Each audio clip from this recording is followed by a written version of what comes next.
I was waiting for you to come see me. Were you? Rebecca told me you pulled me out of my car after the crash. You helped save my life. And now you think I've come here to collect for my troubles? Prove me wrong. Show me you're better than your worthless, opportunistic rake of a father. All right, let's split the difference. I want something, and you're in a unique position to make it happen. Well, I'm feeling generous. What is it? You know, Rebecca really cares about you. She stayed here all night. I was having nightmares. I'm not prone to guilt. But then I've never before been responsible for so much mayhem and destruction. It wasn't your fault. No. I still caused a great deal of suffering. You know, Rebecca only left here to go to Nikolas. Now, I want you to warn her. Make her see that he's no good. Why don't you tell her yourself? No, I have. I have, but she won't listen to me. No. I want you to stop her before Nikolas breaks her heart.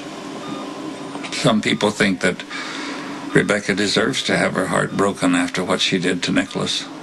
But you're not one of them. How do you know? Well, Rebecca told me you seemed proud of her when she confessed to the scam. I was proud of her. She's a strong young woman. She thinks on her feet. Nobody's going to pull the wool over Rebecca's eyes. So you'll help?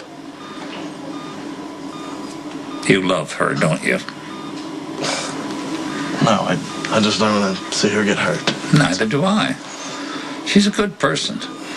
And if she has love and affection surrounded by a family that cares for her, she could blossom into an extraordinary young woman.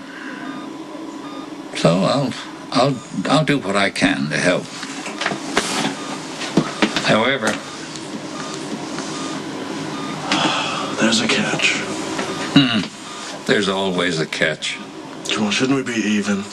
Oh, please. I'm Edward Quartermaine and you are Luke Spencer's son. We're hardly even, young man. We're just getting started. Daddy, thank God you're all right. Oh, now what do you want? Oh, I am so glad to see you're bouncing back so quickly. Have you insulted any of your doctors yet? Tossed any tapioca at the nurses or thrown a bedpan at an orderly? No, not yet, but I do appreciate all your suggestions. I'm just sorry that the mayor's wife is already dead because I'd like to kill her myself. Hi, Edward. How are you feeling? Well, considering the circumstances, all right, I guess. Well, I've been looking at your chart, and you are feeling all right. If I'd listened to you and not tried to drive myself, none of this would have happened. Yeah, you would have died alone in some corner of the hotel. Daddy, don't you dare feel guilty.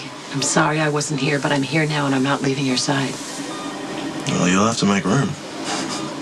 Rebecca was most attentive during your absence. It was Mayor Floyd's philandering that caused this mess. He is not fit to run the city. Skirt chasers are always susceptible to blackmail, and I like a man in office that I can manipulate. You make a point. Why don't you call him and have a little conversation with him about his deceased wife's attempt to murder you? Nice to have you home, Monica. Oh, thank you. And you're not calling anyone. You're supposed to be resting. Remember? Enough with the Florence Nightingale. Nice to see you too, Tracy. You're not fooling anyone. Knock it off, Tracy. Edward needed help and you weren't here. Well, I'm here now. My father's going to have a very long recovery. He's going to need people he can trust to take care of him. That means family. But you see, I might have died if it weren't for Rebecca. She took care of all my medical decisions. Well, I thank you, Rebecca. That was very thoughtful of you. Yeah, it was the least I could do. Edward's been so kind. It's grandfather. Remember? How many times do I have to remind you, huh? Oh, is anybody else feeling nauseous? Oh, Tracy, if you're unhappy with Rebecca, why don't you leave? Daddy, she is a con artist. Anybody can tell by the company she keeps. Oh, well, I thought you liked me now, Tracy. I do like you. And I'm going to like you even more when you take Rebecca and leave. Rebecca is family. You took care of me, my dear, and I appreciate it. And I intend to take care of you in return.